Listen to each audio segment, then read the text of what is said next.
ಕಣ್ಣು ಕುಕ್ಕಿಸುವ ಈ ಗೋಪುರ ರಥಯಾತ್ರದ ಸಂಚಾರವಲ್ಲ, ಬದಲಿಗೆ ಕೋಲಾರ ತಾಲೂಕಿನ ವಕ್ಲೇರಿ ಗ್ರಾಮಸ್ಥರ 30 ದಿನಗಳ ಶ್ರಮದಿಂದ ಜೀವ ತಾಳಿದ ಗಣಪತಿ ಆಚರಣೆಯ ಅಲಂಕಾರ. ಹೊರಗಿನ ದೀಪಾಲಂಕಾರ ನೋಡುವುದು ಒಂದು ಭವ್ಯ ಅನುಭವವಾದರೆ ಒಳಗಿನ ಸುತ್ತಲೂ ಹತ್ತಿಯ ವಿನ್ಯಾಸ, ಬೋರ್ಗರೆಯುವ ಜಲಪಾತದ ರೀತಿ ರಚನೆ, ಬಿಳಿ ಹತ್ತಿಯ ಮಧ್ಯೆ ಕೆಂಪು ಪುಷ್ಪಲಂಕಾರ ನೋಡುಗರ ಕಣ್ಣಿಗೆ ಆನಂದ ಸಾಗರ. ಇವೆಲ್ಲವೂ ದೇವಲೋಕದ ದ್ವಾರದ ರೀತಿ ಅದ್ಭುತವಾದರೆ ಗರುಡನ ಮೇಲೆ ಉಪಸ್ಥಿತಿಯಾದ ಗೌರಿ, ಅವರ ಮೇಲ್ಭಾಗದಲ್ಲಿ ನಾರಾಯಣ ಅಯಂಗ್ರೀವ ಗಣಪತಿಯ ರೂಪ ಸಾಕ್ಷಾತ್ ಕೈಲಾಸದಲ್ಲಿನ ಪ್ರತಿರೂಪದಂತೆ ಪ್ರಜ್ವಲಿಸುತ್ತಿತ್ತು. ನಿಮ್ಮವರೆಗೂ ಈ ವಿಡಿಯೋ ತಲುಪಿದೆ ಅಂದರೆ ಗಣಪತಿ ತನ್ನ ದರ್ಶನಕ್ಕೆ ನಿಮ್ಗೆ ಆಹ್ವಾನ ಕಳಿಸಿದ್ದಾನೆ ಎಂದು ಅರ್ಥ. ಸೆಪ್ಟೆಂಬರ್ 7ರವರೆಗೂ ನಿಮಗೆ ದರ್ಶನ ಭಾಗ್ಯ ಸಿಗುವುದು ಮತ್ತು ಸೆಪ್ಟೆಂಬರ್ 5ರಂದು ಅದ್ದೂರಿಯಾಗಿ ಗೌರಿ ಪೂಜೆ ಮತ್ತು ಸರ್ವ ಸುಮಂಗಳಿ ಪೂಜೆ, ಹೆಣ್ಣು ಮಕ್ಕಳಿಗೆ ಬಾಗಿನ ನೀಡುವಂತಹ ಕಾರ್ಯ ಕೈಗೊಂಡಿದ್ದಾರೆ.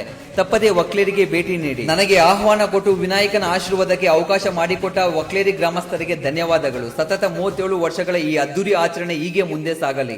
ಮತ್ತಷ್ಟು ಹಳ್ಳಿಗಳಿಗೆ ನಿಮ್ಮ ಆಚರಣೆ ಸ್ಫೂರ್ತಿಯಾಗಲಿ. ವಿನಾಯಕನ ಚತುರ್ಥಿ ಹಬ್ಬ ಅಂದರೆ ಭಕ್ತಿ, ಸಂಭ್ರಮ, ಒಗ್ಗಟ್ಟು, ಒಂದೇ ಆದಿಯಲ್ಲಿ ಹರಿಯುವ ಹಿಂದೂಗಳ ದೈವಿಕ ಜಾತ್ರೆ. ಈ ದೈವಿಕ ಜಾತ್ರೆಗೆ ಈ ದಿನ ನಾನು ಕಣ್ಣಾರೆ ಸಾಕ್ಷಿಯಾದೆ. ಬಿರುಸಿನ ಮಳೆ ಬೀಳುತ್ತಿದ್ದರು, ಮಣ್ಣಿನ ವಾಸನೆ, ಹೂ ಮಾಲೆಗಳ ಸುವಾಸನೆ ಮೇಲೇರುತ್ತಿದ್ದರು. ಊರಿನ ಜನ ಎಲ್ಲರೂ ಒಟ್ಟಾರೆ ಸೇರಿ ಆರತಿ, ಭಜನೆ, ಸಾಂಪ್ರದಾಯಿಕ ತಿನಿಸುಗಳ ಸವಿನಿಯ ನಡುವೆ ದೀಪದ ಬೆಳಕಿನಲ್ಲಿ ದೇವರ ಮುಖ ಮಿಂಚುವ ಕ್ಷಣ ನೋಡಿ ಬಾಲಗಂಗಾಧರ್ ತಿಲಕ್ ರವರ ಗುರಿ ಇದೆ ಅಲ್ವಾ ಅನಿಸಿತು. ಬಿಡುವಿಲ್ಲದ ಮಳೆಯಲ್ಲಿ ಕೂಡ ಹಿಂದೂಗಳ ಒಗ್ಗಟ್ಟಿನ ಅದ್ದೂರಿ ಆಚರಣೆ ಕಣ್ಣಾರೆ ನೋಡಿ ಮನಸ್ಸಿಗೆ ತುಂಬಾ ಖುಷಿಯಾಯಿತು. ಈ ಸಂಭ್ರಮವನ್ನು ನಾನು ನೋಡಿದ್ದು ವಕ್ಲೇರಿಯಿಂದ ಮನೆಗೆ ಹಿಂದಿರುಗುವಾಗ ಶಿವರಪಟ್ಟಣ, ಬಾವನಹಳ್ಳಿ, ಜಕ್ಕಸಂದ್ರ, ಬೈನಹಳ್ಳಿಯಲ್ಲಿ. ಅಗಾಢವಾದ ಮಳೆ ಸುರಿಯುತ್ತಿದ್ದರು. ಅಗಾಧವಾದ ಭಕ್ತಿಯಿಂದ ಗಣಪನಿಗೆ ಪೂಜೆ ನೀಡುತ್ತಿದ್ದ ಈ ನಿಮ್ಮ ಸನಾತನ ನಿಲುವಿಗೆ ಹೃದಯಪೂರ್ವಕ ಧನ್ಯವಾದಗಳು. ನಿಮ್ಮ ಊರಿನಲ್ಲಿ ವಿನಾಯಕನ ಹೆಸರು ಮತ್ತೆ ಎಷ್ಟು ದಿನಕ್ಕೆ ವಿಸರ್ಜನೆ ಮಾಡ್ತೀರಾ ಎಂಬುದು ಕಮೆಂಟ್ ಮೂಲಕ ತಿಳಿಸಿ. ಗಣಪತಿ ಬಪ್ಪ ಮೋರಿಯ. ಧನ್ಯವಾದಗಳು.